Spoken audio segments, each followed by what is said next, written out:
Assalamualaikum warahmatullahi wabarakatuh. Perkenalkan, nama saya Nurul Halisa Rahab dengan NIM 220510600182 dari Program Studi Teknik Pertanian Fakultas Pertanian Universitas Syahkuala. Jadi adapun tujuan saya membuat video ini karena saya akan mengerjakan tugas dari lab statistik, di mana tugasnya yaitu tentang bagaimana cara mengeluarkan output deskriptif dengan menggunakan aplikasi SPSS. Nah, sebelumnya apa sih tujuan kita untuk membuat output deskriptif itu? Nah, output deskriptif itu bertujuan untuk membantu kita meringkas dan mengatur data dalam jumlah yang banyak, sehingga kita dapat mengetahui nilai mean, nilai maksimum, nilai rata-rata, dan standar deviasi dari data tersebut. Nah, untuk memulainya maka langkah awal kita buka aplikasi SPSS-nya terlebih dahulu.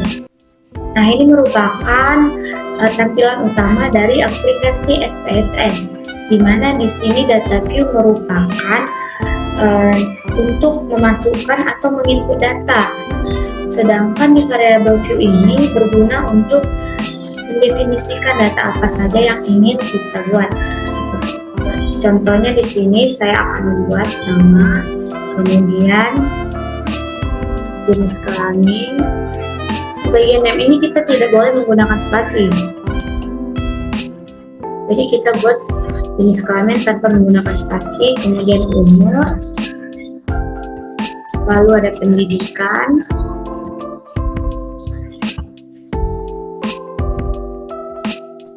pendapatan,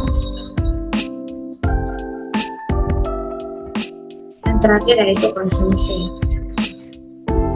Nah, setelah kita isi di bagian name, maka kita akan melanjutkannya.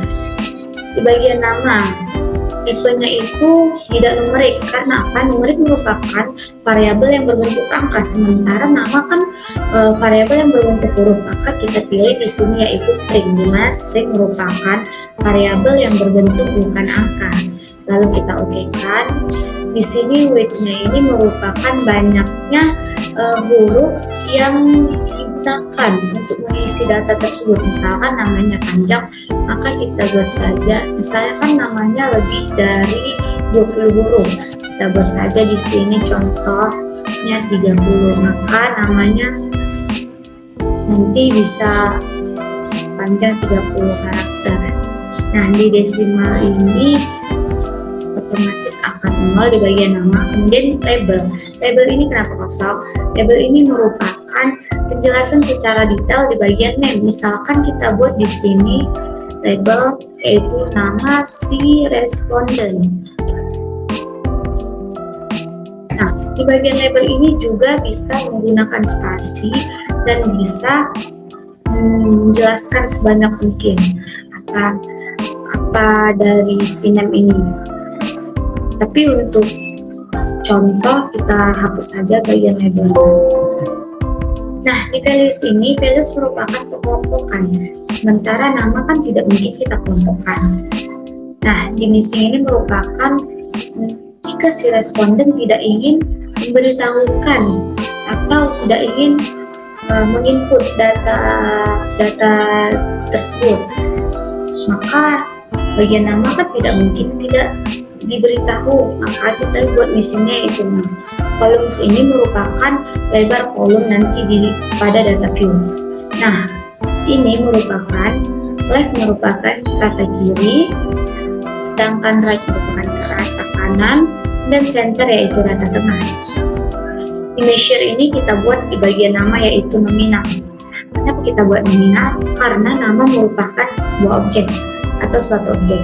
Nah, selanjutnya yaitu jenis kelamin. Jenis kelamin kan ada laki-laki dan perempuan. Laki-laki dan perempuan itu huruf. Tapi kenapa di tipenya kita buat numerik? Karena kita akan mengelompokkan laki-laki dan perempuan itu ke dalam values. Maka kita buat di sini valuesnya satu laki-laki. Kita add. Kemudian kedua yaitu perempuan. lalu kita oke. Tapi kenapa ini 1,00? Karena di bagian desimal ini 2 itu artinya ada 0 di belakang koma. Kita okekan saja, lalu desimalnya kita buat 0. Otomatis di sini values-nya. Nah, terus di bagian measure-nya kita buat nominal juga. Kemudian umur, di tipenya kita buat numerik. Kemudian desimalnya kita kosongkan 0. Di values kita non, karena kan umur banyak, nggak mungkin kita kelompokkan. Kemudian di measure non, di column kita samain dulu. Terus di measure-nya kita buat scale. Kenapa kita buat scale? Karena umur merupakan data yang berskala rasio. Nah, selanjutnya yaitu pendidikan. Pendidikan kita buat numerik karena akan kita kelompokkan juga di bagian values. Kita buat dulu desimalnya 0. Nah, bagian values kita akan mengelompokkan si pendidikan. Yang pertama yaitu SD. Yang kedua SLPP.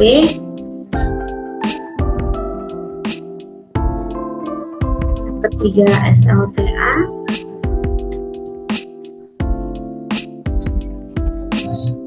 Keempat D3, dan yang terakhir yaitu sarjana atau S1. Nah, setelah kita add, lalu kita okekan. Kemudian ini sama, dan di bagian measure kita ubah menjadi ordinal. Kenapa pendidikan kita ubah menjadi ordinal? Karena pendidikan merupakan data yang bertingkat. Jadi dari SD, SMP, SMA, D3, S1 itu merupakan peningkatan. Nah, selanjutnya yaitu di sini pendapatan. Pendapatan kita buat desimalnya 0. Lalu di values non, di missing kita buat karena apa? Karena bisa jadi si responden tidak ingin memberitahukan data pada pendapatannya. Jadi kita buat di sini, kita pilih yang discrimination values. Lalu kita buat 999, lalu kita centang oke. Kenapa 99? Nanti siapa tahu di data view nanti si responden tidak ingin memberitahukan berapa pendapatannya. Jadi kan di data view tidak akan kosong, maka akan keluar nilai yang ini. Kemudian di measure kita buat scale karena pendapatan juga merupakan data yang berskala rasio. Kemudian di bagian konsumsi juga sama, desimal kita rubah menjadi 0.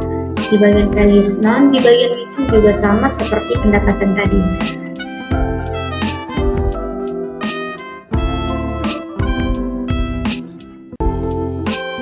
Di measure juga scale. Selesai, kita pindah ke data view. Nah, sini kan belum ada data, jadi sebagai contoh saya sudah mempunyai data, jadi mungkin itu yang kita buat contoh. Jadi kita copy saja data saya. Nah, kita masukkan datanya. Nah, di sini kan nama saya tidak cukup nih, jadi di bagian columns kita ubah biar bagian kolomnya bisa lebar. Kita buat saja 20 mungkin cukup. Nah, di jenis kelamin ini mungkin kita buat saja di jenis kelamin kita buat di rata tengah center. Nah,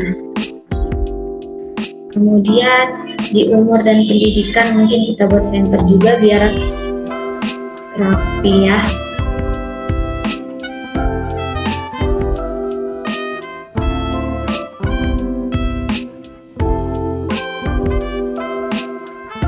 Nah, selesai. Nah, ini pendidikan 223 ini karena sudah dikelompokkan, begitu juga jenis kelamin, dimana 2 itu perempuan, satu itu laki-laki. Untuk mengetahui ini kita bisa klik di sini, maka akan masuk data yang sebenarnya, bukan yang sudah dikelompokkan.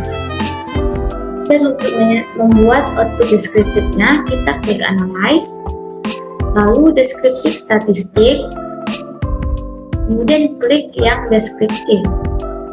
Nah, sebenarnya di sini kita bebas mau buat output deskriptif yang bagian data yang mana. Tapi saya di sini akan membuat output deskriptif bagian umur, kemudian pendapatan, lalu konsumsi. Kemudian klik option, lalu di bagian pilihan ini kita centang semua.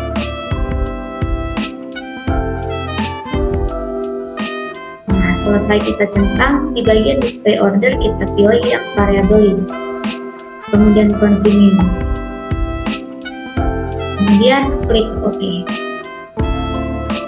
Nah, selesai sudah, maka output deskriptifnya akan keluar seperti ini.